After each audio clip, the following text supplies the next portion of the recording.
We've seen you go through so many different transformations in films over the years. Where does Irving rank in terms of the challenge, both physically and emotionally?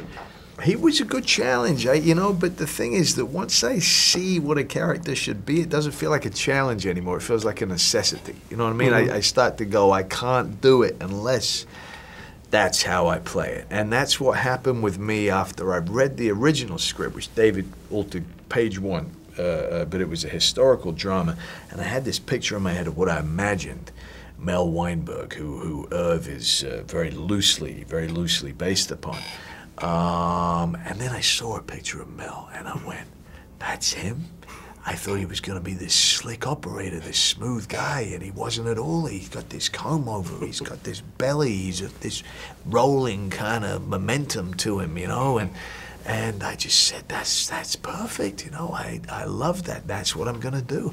I didn't tell David that. I just started doing it. And then he would see me and go, what's going on? You're putting on a lot of weight. I'm like, yeah, that's what's happening for this one, mate. That's what's going on for this one. And he would tell me, slow down, but I didn't for it. But it just becomes a necessity more than a sort of an arduous pursuit. And that comb-over we've never seen anything like that in the history of film, I don't think. Wonderful, was that like wonderful. your collaborator? We came up with that. That was a collaboration between David and myself. We had a bit of miscommunication early on where I did something and he went, what have you done? That's not what I was meaning. And I was like, what are you talking about? This was good. And then we got the whole glue thing and the fake hair and we put it on and we both went, yeah, that's it. This is it. And it was something that I was doing every single morning before filming.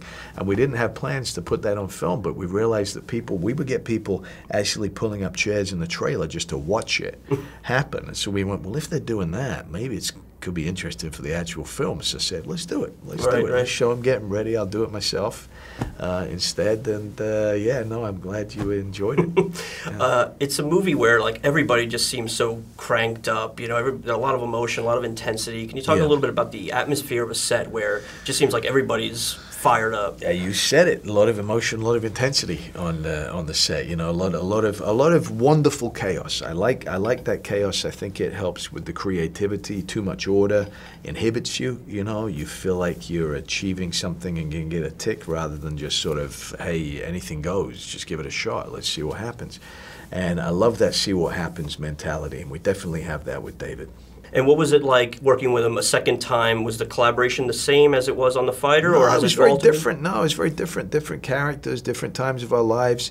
Obviously we had that prior relationship, which had gone very well, but whole different vibe, different character, and But I feel like that with every single film. Every single film, I feel like I have to reinvent myself and figure out how this one is done.